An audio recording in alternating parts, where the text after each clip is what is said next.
podcast especial que faz parte da campanha A Gente é pra Brilhar e Não pra Morrer de Fome de 2021. São 4 blocos programados para serem apresentados, um em cada sexta-feira do mês de outubro, como episódios individuais. Em todos eles, falaremos sobre cultivar. Na apresentação, Cláudia Gavioli, e a idealização é de André Luzzi. No primeiro episódio, vamos falar sobre cultivar a solidariedade, assistência alimentar e o direito humano à alimentação. No segundo, o tema é cultivar a agroecologia, falando de práticas de plantio, compostagem e economias transformadoras. Na terceira edição da série, vamos cultivar a cultura política, com escolas de ação direta e ativismo alimentar. E no quarto e último episódio, o cultivar se transforma em nutrir. Nutrir a organização popular. Assembleias populares, dos coletivos, movimentos e fóruns. Fique com a gente!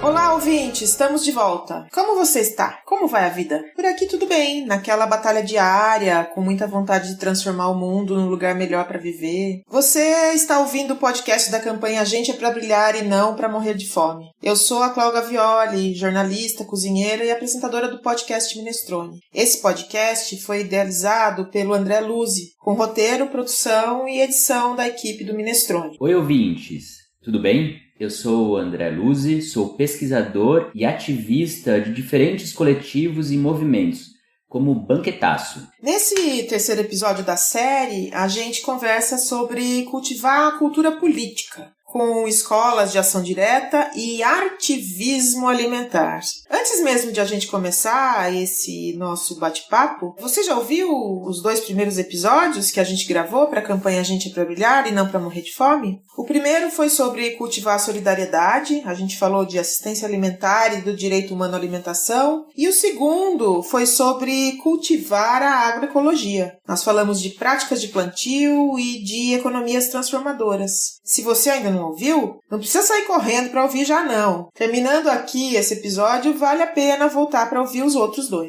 Não são muito longos e tem muita informação que a gente precisa lembrar por lá. André, por que é tão importante a cultura política? Isso é realmente um tema que precisa estar em todos os nossos bate-papos, em todos os nossos diálogos e encontros familiares, das nossas comunidades, das nossas igrejas e do trabalho. Falar da política é desse cuidado com o comum, é o cuidado nas nossas relações e da forma como construímos políticas públicas para a garantia de direitos. Muitas vezes as pessoas torcem o nariz para falar de política como fosse aquela institucionalizada, aquela que está no campo do executivo, do judiciário e também do parlamento. Nós estamos falando desse conjunto de outro que perpassa as diferentes camadas, desde uma decisão que influencia a questão econômica do país e das relações comerciais, mas também uma decisão que tem impacto no meio ambiente e vai trazer consequências para a nossa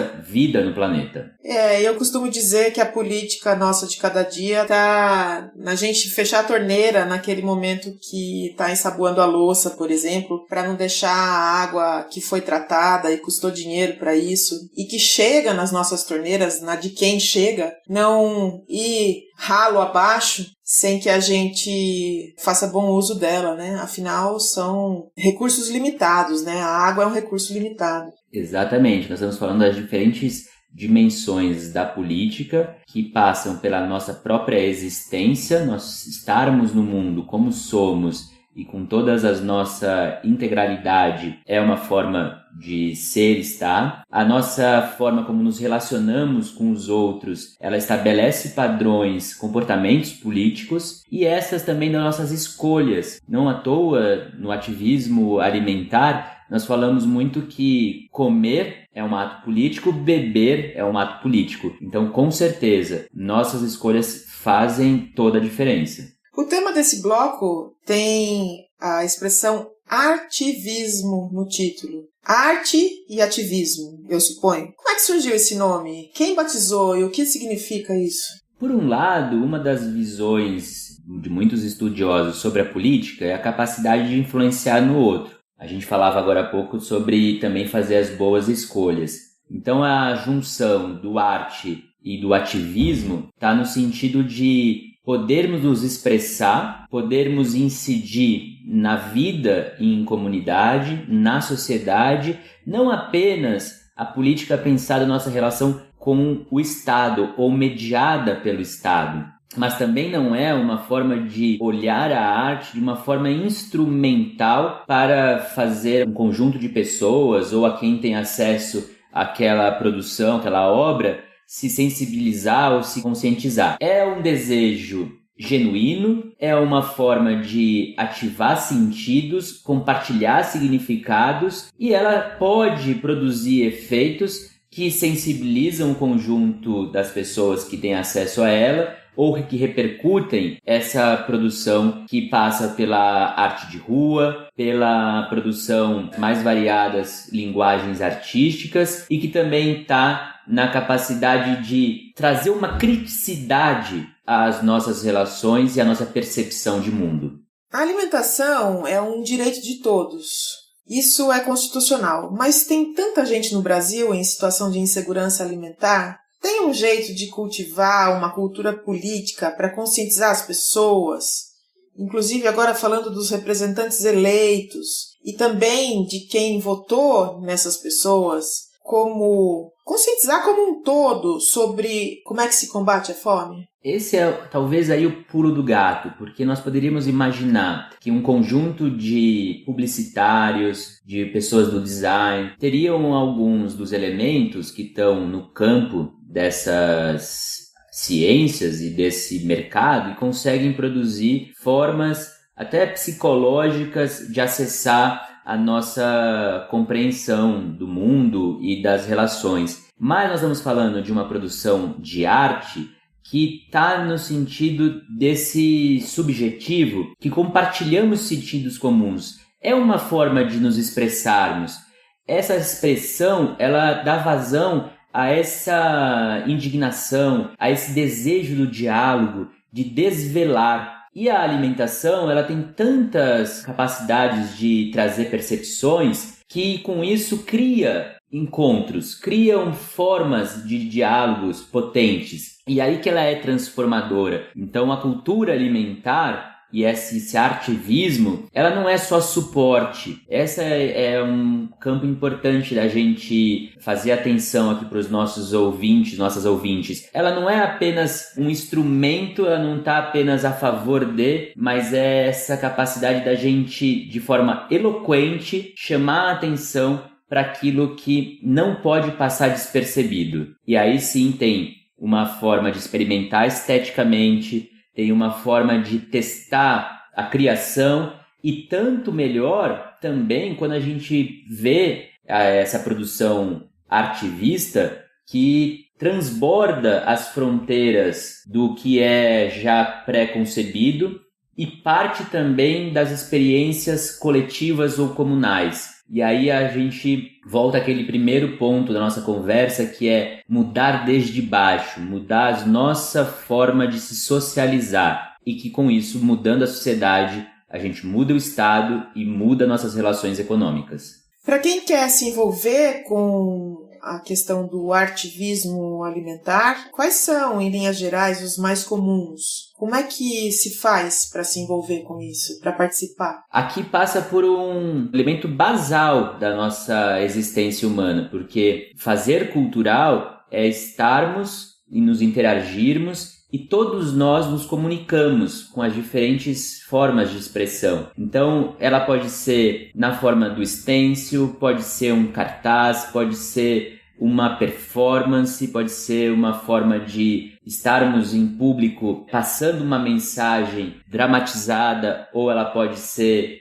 de forma gráfica. Os usos mais diversos e abundantes, massivos das tecnologias, também é um espaço muito potente de cocriação, e também tem uma forma que é muito fluida e rica, porque ela não está aprisionada. É a capacidade também da gente poder ir criando a partir daquela mensagem inicial do artista ou do coletivo de artivistas. Ela vai se reproduzindo e se recriando nessas interações tantas que fazemos ao recepcionar essa obra e com isso produzir uma outra mensagem. Ela inclusive desloca aquela nossa ideia antiga de comunicação entre o emissor da mensagem e o receptor da mensagem.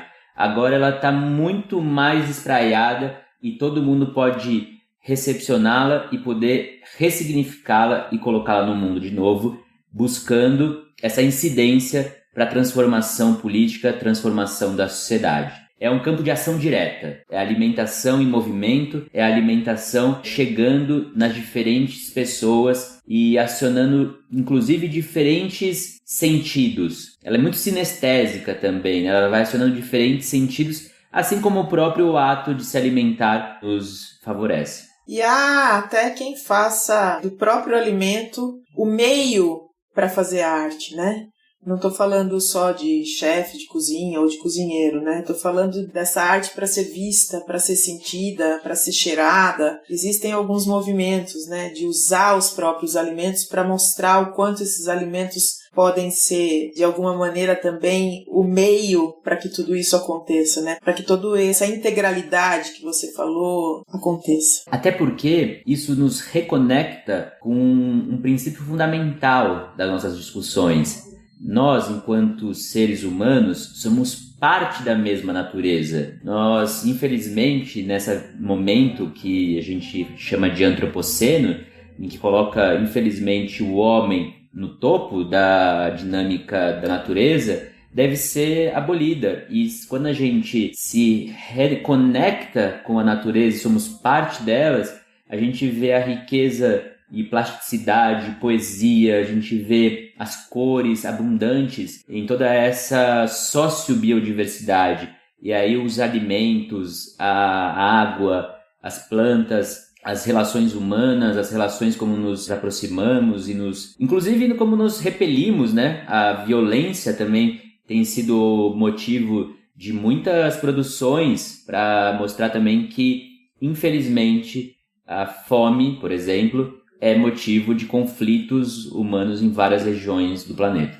Nesse episódio da série de podcast da campanha A Gente é pra Brilhar e Não pra Morrer de Fome, o tema foi cultivar a cultura política, com escola de ação direta e ativismo alimentar. Você que nos ouve, ajude a divulgar a campanha A Gente é pra Brilhar e Não pra Morrer de Fome. Espalhe para os amigos, ponha nas redes sociais, fale sobre isso no Almoção da Família. No ano passado, a repercussão da campanha foi significativa, teve muita gente mobilizada. Na sua comunidade, no seu entorno, tem ativismo? Você se sente educado nesse tema ou precisa aprender mais? Todo mundo sempre sabe um pouco e tem algo para trocar. As ideias estão dentro da gente. Vamos pôr em prática. Se você ainda não se envolve num movimento, mas o tema desse podcast tocou na sua vontade individual de cultivar, comece. Junte-se aos movimentos ou crie um no seu espaço. No próximo episódio, a gente vai conversar sobre nutrir a organização popular. A gente vai falar sobre assembleias populares, sobre os coletivos, os movimentos, fóruns. Não vai se esquecer de ouvir, tá? E mande o link para mais gente ouvir também. Ouvir e escutar. Gente é para brilhar e não para morrer de fome.